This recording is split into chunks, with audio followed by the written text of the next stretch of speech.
¿Qué haría si el hombre más poderoso de México despreciara el amor más puro que ha tocado su vida, sin saber que ese amor salvaría su alma? Alejandro Ferrer era el tipo de hombre que todo el mundo admiraba y nadie conocía de verdad. CEO del grupo inmobiliario más grande del país, dueño de rascacielos, aviones y de un corazón blindado por las heridas del pasado. Desde que perdió a su esposa en un accidente, se juró no volver a sentir, no llorar, no confiar. Pero el destino, que nunca deja de probar a los corazones endurecidos, le pondría en el camino a alguien que cambiaría todo.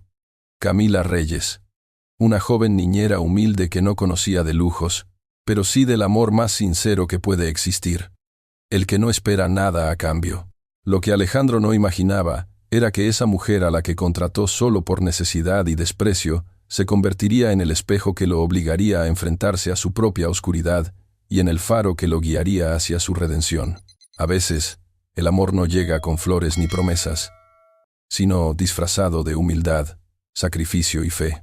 Y esta historia lo cambiará todo. La Ciudad de México, al amanecer, parecía hecha de espejos. Los ventanales del rascacielos Ferrer reflejaban un cielo gris perla mientras abajo el tráfico abría sus venas de claxon y prisa.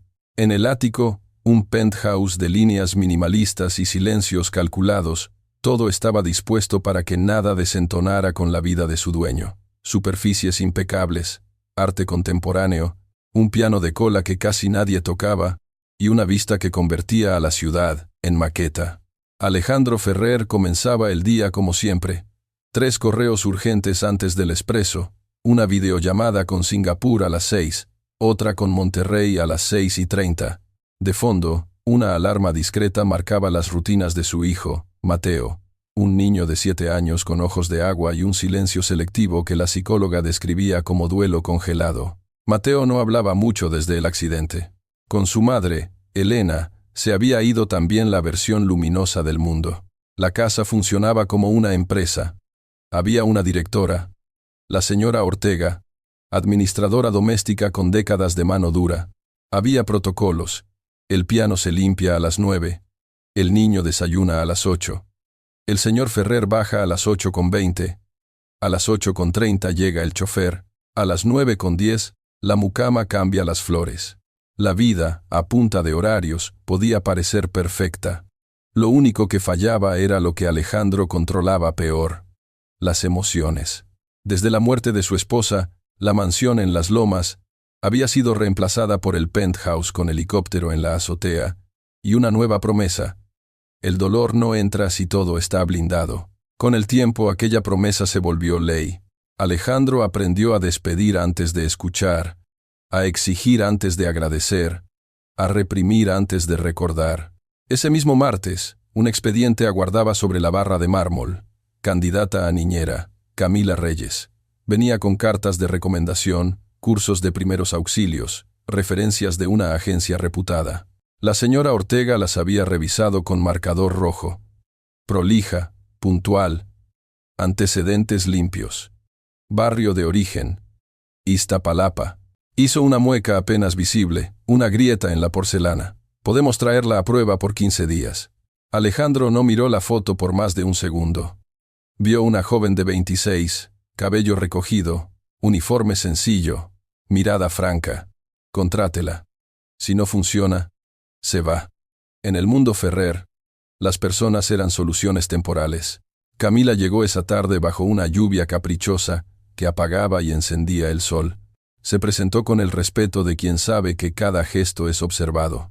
Traía una mochila con una libreta de actividades, un libro de cuentos en español y otro en inglés, una pelota pequeña y una cajita metálica con crayones.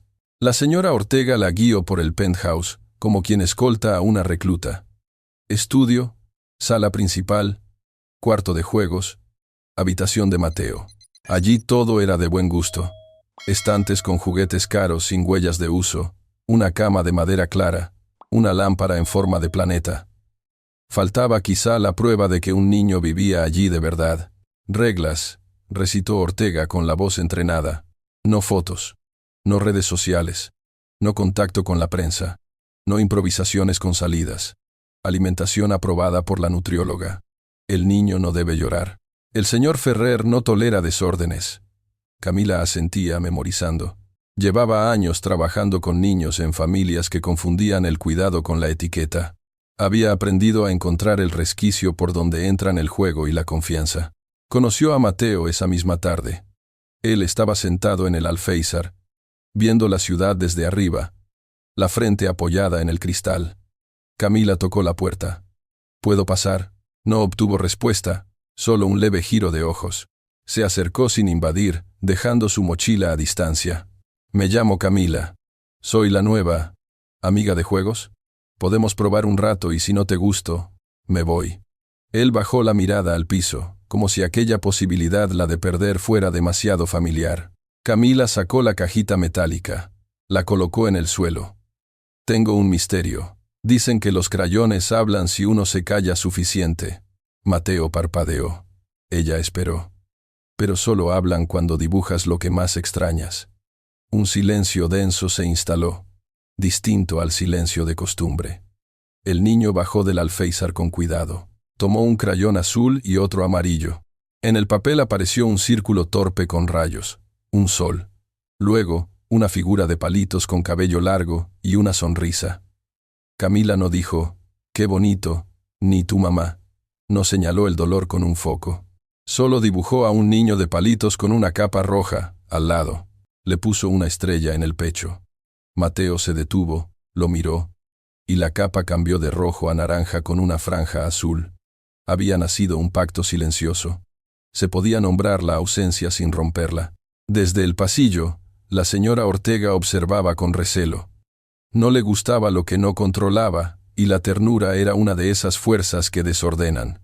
Cuando Alejandro regresó, encontró a su hijo con las manos manchadas de color y a Camila guardando los crayones. «Buenas tardes, señor Ferrer». Él respondió con un gesto mínimo. Miró el piso, la mesa, el uniforme impecable. Miró el dibujo y apartó la vista como si quemara.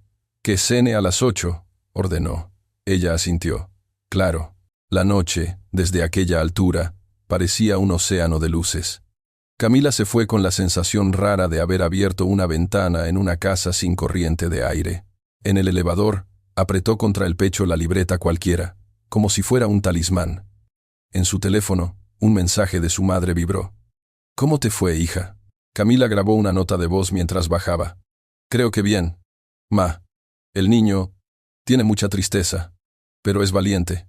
Mañana te cuento. Te amo». En el penthouse, Alejandro permaneció de pie, largo rato, frente al dibujo. Dos figuras y un sol que era demasiado. No quería sentir, pero algo se había movido lo suficiente como para doler. La ciudad, abajo, seguía su concierto de bocinas. Arriba, sin que nadie lo dijera, el primer ladrillo del muro se había aflojado. La tercera semana en casa Ferrer comenzó con un amanecer distinto. No por el clima, sino por algo invisible. La atmósfera era menos tensa, menos afilada. Camila había encontrado un ritmo con Mateo, un código que no se enseñaba en las escuelas. Cada gesto, cada pausa, se convertía en lenguaje. El niño comenzaba a hablar con los ojos, con las manos, con la confianza que volvía poco a poco. Alejandro lo notaba, aunque fingía no hacerlo. Cada vez que regresaba del trabajo, encontraba la casa viva, un olor a galletas recién horneadas, dibujos nuevos en el refrigerador, música de piano sin metrónomo. Pero detrás de cada cambio, también se asomaba un miedo nuevo. El miedo a sentir de nuevo. Una noche de jueves, Alejandro recibió una invitación a la cena anual del Consejo Inmobiliario Nacional. Era un evento exclusivo, el tipo de reunión donde se firmaban acuerdos millonarios y se medía el poder por la altura de las copas de vino. Asistir solo era aceptable. Llegar con compañía era estratégico. Su asistente, Rodrigo, entró con la agenda en la mano. «Señor Ferrer, la prensa lo espera este año. Han confirmado varios directores y la señora Camila Mendoza también asistirá». Alejandro levantó la vista. Ese nombre tenía filo. Camila Mendoza era su exnovia de universidad. Una mujer brillante, hermosa y una empresaria tan ambiciosa como él lo había sido antes del accidente. Había sido su amor antes de Elena. También, su herida antes de aprender a amar de verdad. Rodrigo siguió. La prensa suele hacer preguntas personales. Tal vez le convenga llevar a alguien. La imagen de hombre de familia mejora las inversiones del grupo. Alejandro no respondió. Solo asintió con un gesto vago. Esa noche, mientras revisaba documentos en su estudio, escuchó una risa apagada proveniente del pasillo. Se levantó. Al asomarse, vio a Mateo dibujando en el suelo con Camila, la niñera. Ambos estaban tan concentrados que no notaron su presencia. El niño dibujaba un avión, y ella lo ayudaba a trazar nubes. ¿Y ese quién es?, preguntó ella en voz baja. Mateo escribió con un crayón torcido. Papá. Camila sonrió. Entonces este será el cielo más bonito que haya volado. Alejandro se quedó congelado. No recordaba la última vez que su hijo lo había dibujado, ni la última vez que lo había llamado papá con esa calma. Sin pensarlo, dio un paso y habló. Mañana hay un evento. Necesito que me acompañes. Camila levantó la vista, sorprendida. ¿Yo? Sí. No como niñera, sino como invitada. Mateo se quedará con Ortega. No sé si... No es una cita, interrumpió él, incómodo. Solo necesito que me ayudes con mi hijo frente a la prensa. Ella asintió, sin entender del todo. Pero aceptó. A veces el destino viste de protocolo lo que en realidad es un llamado del alma, la cena de los espejos. El sábado por la noche, Camila llegó con un vestido azul medianoche que no tenía etiqueta de diseñador, pero sí algo que el dinero no compra. Elegancia verdadera. El chofer la esperó al pie del edificio, y cuando Alejandro la vio, se sorprendió de la serenidad que irradiaba. Era la misma mujer que recogía crayones del suelo, pero en ese momento parecía salida de un mundo que él había olvidado soñar. Está hermosa, dijo sin darse cuenta. Gracias, señor Ferrer. Dime, Alejandro. Ella sonrió con timidez. Solo esta noche. El salón del Hotel Imperial brillaba como un océano de cristal. Luces doradas, mesas de mármol, copas alineadas con precisión militar. Los murmullos de los invitados se mezclaban con el sonido del piano. Todo era apariencia, hasta que el pasado decidió sentarse a su mesa. Alejandro Ferrer dijo una voz familiar. Camila Mendoza apareció con un vestido rojo y una sonrisa afilada. Ha pasado tiempo. Demasiado, respondió él, con diplomacia. Te presento a Camila Reyes, mi acompañante. Las dos mujeres se miraron. Reflejo y contraste. ¡Qué coincidencia!, dijo Mendoza con tono calculado. Otra Camila en tu vida. La cena fue un campo de batalla elegante. Los inversionistas reían, las copas chocaban, pero en la mirada de Alejandro había una tensión invisible. Mendoza se acercó más de lo necesario. Supe que te volviste sensible. ¿Qué pasó con el Alejandro que no creía en sentimentalismos? Camila Reyes lo observaba desde un costado, intentando no intervenir. Pero entonces, la exnovia añadió con veneno. Supongo que hasta un millonario necesita un juguete humilde de vez en cuando. El silencio fue inmediato. Alejandro se levantó despacio. Camila dijo con voz grave. El dinero puede comprar muchas cosas, pero no educación. El golpe fue sutil, elegante y devastador.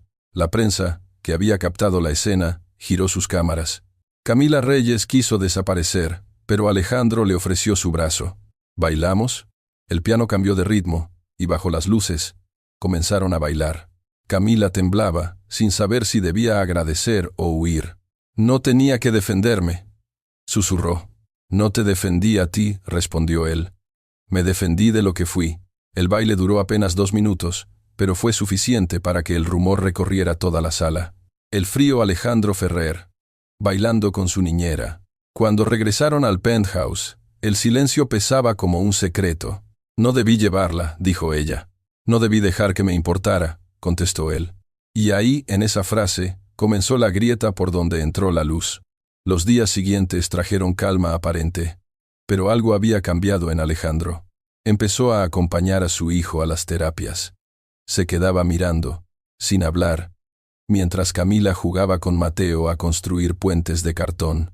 Una tarde, el niño logró decir una palabra clara. Sol. Alejandro contuvo el aire. Camila le sonrió al niño y respondió. Sí, Mateo. El sol volvió. Esa noche, Alejandro se acercó al piano. Lo tocó por primera vez en años. Una melodía lenta, imperfecta, pero viva. Camila apareció en el umbral. ¿Era la canción de su esposa? Sí, admitió él. Elena la compuso antes de morir. No es una canción triste, dijo ella suavemente. Es una promesa. Él levantó la vista. ¿Promesa? De que el amor no se va, solo cambia de forma. En ese momento, algo en Alejandro se quebró y se reconstruyó al mismo tiempo. Sintió por primera vez que podía mirar el dolor sin miedo. Durante los días siguientes, comenzó a confiar en Camila más allá del deber. Le pidió opinión en decisiones de Mateo. La invitó a participar en la fundación de su esposa. Incluso la escuchó reír un sonido que llenaba el penthouse, más que cualquier música. Pero cuando el alma empieza a sanar, la oscuridad también se inquieta. La traición invisible. Una tarde la señora Ortega recibió una llamada de la señora Mendoza. He visto fotos en la prensa. ¿Sabe con quién trabaja? Esa mujer quiere su dinero. Como todas. La administradora, fiel a los viejos códigos de poder, decidió actuar. Revisó los archivos de Camila Reyes y descubrió algo que creyó un escándalo. Un aviso de embargo a nombre de su madre. Una deuda médica de años atrás. Lo imprimió. Y cuando Alejandro regresó de una reunión, lo dejó sobre su escritorio. Señor Ferrer, pensé que debía saberlo. Esa joven tiene demandas pendientes. No es quien parece. Alejandro sintió el viejo reflejo del desconfianza subirle a la garganta. Quiso creer que era mentira. Pero su pasado lo empujaba a sospechar. Esa noche, al verla leyendo cuentos a Mateo, el miedo le habló. No dejes que te engañen otra vez. Camila lo notó distante. ¿Todo bien?, preguntó. Sí. Solo trabajo. Pero el muro había vuelto a erigirse, ladrillo a ladrillo, entre el hombre y el corazón que empezaba a despertar. Lo que ninguno sabía era que, al otro lado de la ciudad, una ambulancia trasladaba a una mujer mayor con el apellido Reyes, y el destino, otra vez, estaba preparando su lección más dura. La llamada llegó a las 6 de la tarde, justo cuando el sol de Ciudad de México caía detrás de los edificios como una moneda ardiente. Camila estaba sirviendo la merienda de Mateo, cuando su teléfono vibró. «¿Señorita Reyes?» Era una voz nerviosa. «Del Hospital General de Iztapalapa. Su madre ha sido ingresada de urgencia». El mundo se detuvo. Camila palideció. La bandeja tembló entre sus manos. «¿Qué pasó?», susurró. «Complicaciones cardíacas. Necesitamos autorización para proceder con una cirugía inmediata». Sin pensarlo, dejó la taza, se quitó el delantal y corrió hacia el vestíbulo. «Señora Ortega, necesito salir. Mi mamá está en el hospital». La administradora, con esa frialdad de mármol, respondió sin levantar la vista del informe que sostenía. «El señor Ferrer no autorizó salidas sin aviso previo». «Es una emergencia», gritó Camila. «Aún así, hay reglas». La voz de Mateo rompió el silencio. «¿Mamá?», preguntó, confundido, desde la mesa. Era la primera vez que decía esa palabra desde el accidente. Camila lo miró, entre lágrimas, y se acercó para abrazarlo. «No, cielo, no soy tu mamá, pero volveré pronto, ¿sí?». El niño asintió lentamente. La señora Ortega seguía sin moverse. «Voy a ir», dijo Camila con voz temblorosa. «Si quiere despedirme, hágalo mañana». Corrió bajo la lluvia, sin paraguas, sin pensar. Tomó el metro, luego un taxi, luego otro. Su uniforme empapado, su corazón latiendo con miedo. El olor a desinfectante la golpeó. Apenas cruzó las puertas. Una enfermera la guió hasta la sala de emergencias. Su madre, doña Teresa, yacía pálida en la camilla. «Llegaste», susurró, con voz débil. «No te preocupes, hija. Todo estará bien». Camila le apretó la mano. «No me digas eso, ma. Vas a estar bien». Un médico se acercó. «Necesitamos su firma para autorizar la operación. La señora tiene una obstrucción grave en una arteria.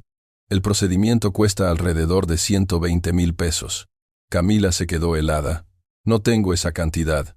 Podemos hacer un pago inicial para ingresar al quirófano». «El tiempo corre, señorita». Ella abrió su bolso. Sacó su cartera, las llaves, unas pocas monedas, un rosario, nada. Llamó a todos los contactos posibles, sin éxito. Finalmente, marcó el número que había jurado no usar, el de Alejandro. Él contestó al tercer tono, con voz seca. «Camila, ¿dónde estás?». Ortega me dijo que saliste sin permiso. Mi mamá está en el hospital. Necesita una cirugía urgente. Por favor, présteme dinero. Se lo devolveré trabajando, con intereses.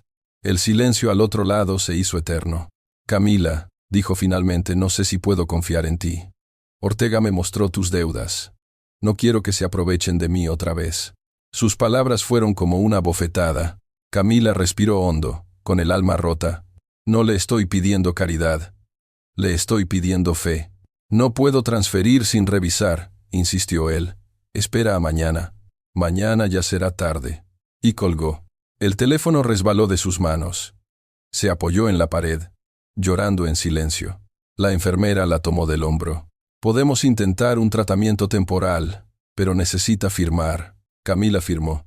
No sabía cómo pagaría, pero no iba a perder a su madre. La caída. Al día siguiente, Alejandro llegó al restaurante del edificio donde solía desayunar con inversores. La televisión, en una esquina, mostraba una noticia. Héroe anónimo dona sangre y salva la vida de mujer humilde tras cirugía urgente.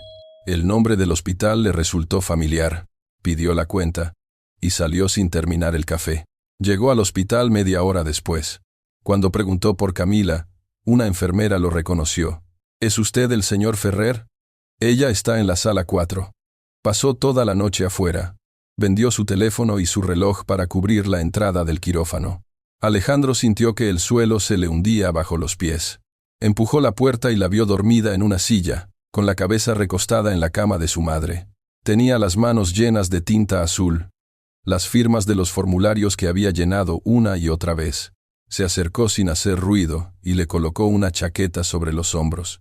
Cuando ella despertó, lo miró sin decir nada. Él habló primero. Me equivoqué. No confié en ti. Otra vez. Camila bajó la mirada. No importa. Mi mamá vivirá. Eso es suficiente. Déjame ayudarte, insistió él. No, no más limosnas. Alejandro sintió vergüenza. Se arrodilló. Algo que no hacía desde niño. No es limosna, Camila. Es redención. Déjame reparar lo que destruí. Ella lo observó largo rato. En sus ojos no había orgullo, solo cansancio. Si de verdad quiere ayudar, prometa algo. Aprenda a ver a las personas sin medirlas por sus errores. Él asintió. Lo prometo. El sacrificio. Durante las siguientes semanas, Alejandro se convirtió en visitante frecuente del hospital. Llevaba medicinas, comida y, sobre todo, silencio. Un silencio distinto al de antes, el que sabe acompañar. Mateo lo esperaba cada noche, preguntando con dibujos si la mamá de Camila estaba mejor. Un día, mientras Camila acompañaba a su madre en rehabilitación, el niño hizo un dibujo nuevo. Una casa con 3 figuras y un sol enorme. Le escribió. Nos falta una. Alejandro lo entendió sin palabras. Esa noche, se acercó a la habitación de Camila con un sobre. Aquí está el contrato de su madre para tratamiento completo. Lo firmé a nombre de la fundación de mi esposa. No es un favor, es justicia. Camila lo miró sorprendida. ¿Por qué hace todo esto? Porque si no lo hago, seguiré siendo el hombre que el dinero volvió ciego. Ella sonrió con ternura. Entonces está empezando a ver el perdón. La señora Ortega, al enterarse de que Alejandro había financiado el tratamiento, intentó justificar sus actos, pero él la interrumpió. Ya no necesito un ejército que obedezca. Necesito un hogar donde mi hijo pueda sanar. ¿Y esa muchacha?, preguntó Ortega con desdén. Esa muchacha me enseñó lo que significa amar sin esperar nada. Ortega fue despedida al día siguiente. Camila regresó al penthouse unos días después, no como empleada, sino como invitada. Mateo corrió a abrazarla. Te extrañé, dijo con voz clara. Perfecta. Ella lloró. Yo también, mi cielo. Alejandro los observaba desde la puerta. Por primera vez en años, el sonido de una risa infantil llenó el hogar. Esa noche, cuando el niño dormía, él se acercó a Camila en el balcón. No sé si merezco perdón. Nadie lo merece, respondió ella. Solo se acepta. Alejandro le tomó la mano. Me enseñaste a creer otra vez. Camila lo miró con los ojos brillantes. Y tú me enseñaste que incluso los corazones más rotos pueden reconstruirse si se dejan tocar. El viento sopló entre los edificios, trayendo el aroma del jazmín que crecía en las terrazas. Por primera vez en mucho tiempo, el silencio entre ellos no dolía. Era hogar. El invierno llegó suave a la Ciudad de México. Los árboles de Reforma perdieron sus hojas, y las luces navideñas comenzaron a encenderse una a una, como si el cielo bajara a mirar. En el penthouse Ferrer, el aire también había cambiado. Ya no había órdenes, ni gritos, ni pasos medidos. Había risas, olor a pan tostado y dibujos pegados con cinta en la nevera. Mateo había vuelto a sonreír. Dormía mejor. Comía sin miedo. Tocaba el piano no para cumplir, sino para hablar. Y a veces, entre notas y silencios, Alejandro descubría algo que antes no entendía. Su hijo no necesitaba un padre perfecto, sino un corazón presente. Camila seguía trabajando en la fundación que Alejandro había creado en honor a su esposa. La nueva rama del proyecto se llamaba Puentes. Un programa para apoyar a madres solteras y familias de escasos recursos con acceso a salud y educación. Era su manera de devolver la vida, que un día pidió a gritos. Cada semana Camila y su madre viajaban al hospital para supervisar a las pacientes que recibían tratamiento gracias al Fondo Solidario. Doña Teresa, recuperada y risueña, repetía a todos: «Mi hija no cambió por dinero, cambió porque alguien le creyó». Y cada vez que lo decía, Alejandro la escuchaba en silencio, recordando el precio de sus errores. Un mediodía, cuando el programa Puentes comenzaba a dar frutos, alguien llamó a la oficina principal. «Señor Ferrer», anunció la recepcionista, «una mujer insiste en verlo». «No tiene cita, dice que lo conoce de hace años». Alejandro levantó la vista. «¿Nombre?» «Camila Mendoza». El pasado, una vez más, había vuelto a tocar la puerta. La exnovia entró con paso firme y una sonrisa tensa.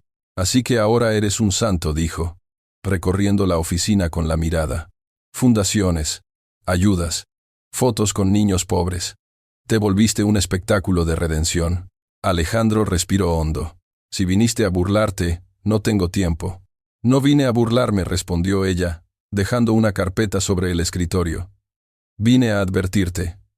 Esa mujer, tu niñera milagrosa, está usando tu nombre». «No sigas», interrumpió él. «¿Vas a negarlo? Los medios la llaman la mujer que transformó al millonario frío. Se está quedando con tu historia». «No es mi historia», corrigió él con calma. «Es la nuestra. Y si mi cambio la hace visible, entonces bendito sea». La exnovia se quedó inmóvil. «No te reconozco». «Porque ya no soy el hombre que te gustaba», dijo Alejandro. Ese murió con su soberbia. Mendoza lo miró una última vez, con mezcla de desprecio y melancolía. «Entonces adiós, Alejandro. Te deseo suerte. La necesitarás». Cuando se fue, Camila Reyes entró con una carpeta nueva. Lo vio pensativo. «¿Todo bien?» Él sonrió, cansado pero sincero. «Sí. Solo recordando de dónde vengo». Camila se acercó al ventanal. Desde allí, la ciudad parecía infinita. «A veces hay que mirar atrás solo para entender cuánto hemos subido», dijo ella. Él asintió. «Gracias a ti lo hice sin caer». Días después, la fundación organizó un evento para niños con dificultades de aprendizaje. Alejandro y Camila asistieron juntos. Mateo, con una camisa blanca y una sonrisa radiante, fue el encargado de dar la bienvenida a los invitados. «Mi nombre es Mateo», dijo con voz firme. «Antes tenía miedo de hablar, pero alguien me enseñó que los silencios también pueden sanar». El auditorio se llenó de aplausos. Alejandro sintió que el pecho se le abría de orgullo. Cuando subió al escenario, habló sin discursos preparados. «Por muchos años creí que el éxito era tener más que los demás. Pero el verdadero éxito, lo descubrí tarde, es poder mirar a alguien a los ojos sin avergonzarse de quién eres». Hizo una pausa. «Y si hoy puedo hacerlo, es gracias a dos personas. Mi hijo, que me enseñó el valor del perdón, y una mujer que me recordó que el amor no se compra, se construye». Miró hacia Camila. Ella bajó la mirada, emocionada. Mateo corrió hacia el escenario y lo abrazó. «Papá, te quiero». Y el aplauso se volvió un rugido. Mientras tanto, la antigua administradora, la señora Ortega, enfrentaba una auditoría por malversación de fondos en el restaurante donde ahora trabajaba. Los mismos socios que antes la admiraban, le dieron la espalda. Cuando supo que Alejandro Ferrer había donado parte de sus ingresos para crear becas laborales para mujeres mayores, No pudo evitar llorar. Entendió, aunque tarde, que la crueldad siempre cobra su factura, y que la bondad, aunque parezca lenta, siempre llega a destino. Esa noche, Camila regresó al penthouse. Mateo dormía abrazado a un muñeco. Alejandro la esperaba en el balcón, con 2 tazas de café. «Hoy lo hiciste perfecto», le dijo. «No fui yo», respondió ella. Fue él. Guardaron silencio. La ciudad brillaba como un mar de estrellas rotas. «Camila», susurró él, «hay algo que debo decirte». Ella giró, nerviosa. «No quiero que esto cambie lo que ya tenemos, pero... Candemida, no puedo seguir fingiendo que solo somos colegas». Camila lo miró. El corazón le latía tan fuerte que pensó que se oiría en todo el piso. «Alejandro, yo tampoco puedo fingir».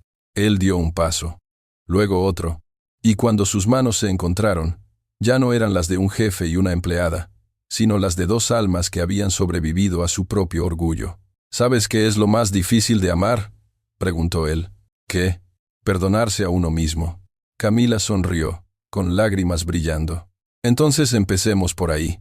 En los meses siguientes, la fundación creció, y el programa Puentes se extendió a otras ciudades.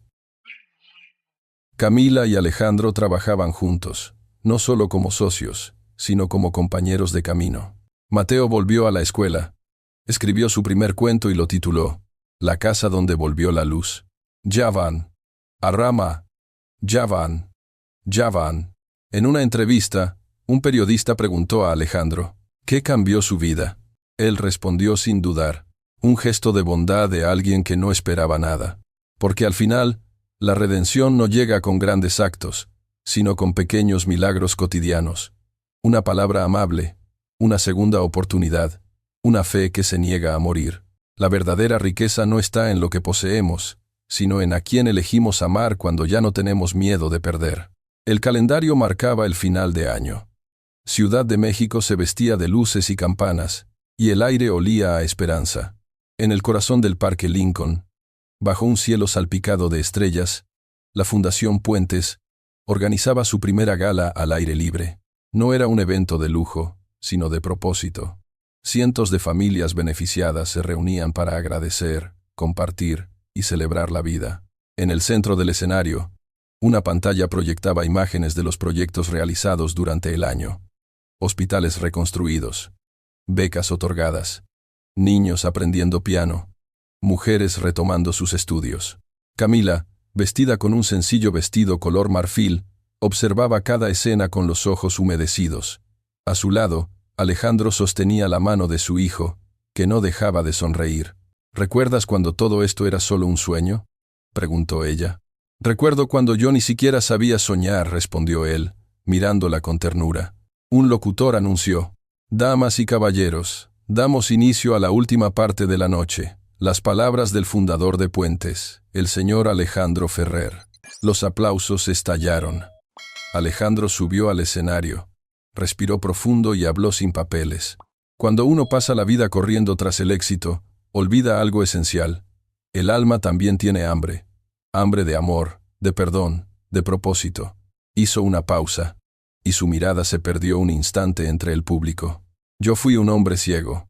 Creí que el dinero podía llenar el silencio de mi corazón, pero solo lo volvió más vacío. Hasta que una mujer miró a Camila me enseñó que la humildad no es debilidad, sino fuerza en su forma más pura». El público guardó silencio absoluto. Las palabras no eran discurso, eran confesión. «Si están aquí esta noche, es porque todos merecemos una segunda oportunidad», continuó Alejandro. «Y cuando el amor llega, no lo juzguen por su apariencia. Tal vez venga disfrazado de alguien que limpia tus heridas sin pedirte nada». La ovación fue larga, cálida, sincera. Camila sintió que el corazón se le salía del pecho. Mateo corrió al escenario y lo abrazó. «Papá, quiero decir algo», susurró. El micrófono bajó hasta su altura. «Gracias a todos por creer en mi familia.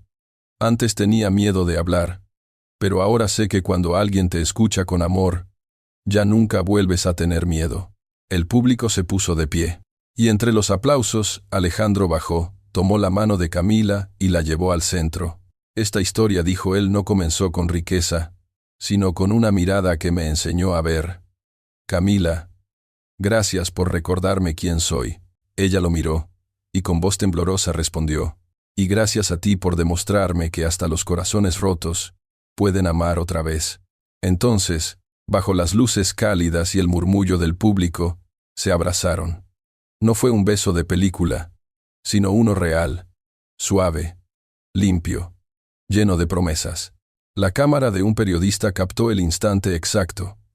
La imagen de un millonario y una mujer humilde sellando su destino no como héroes, sino como seres humanos redimidos.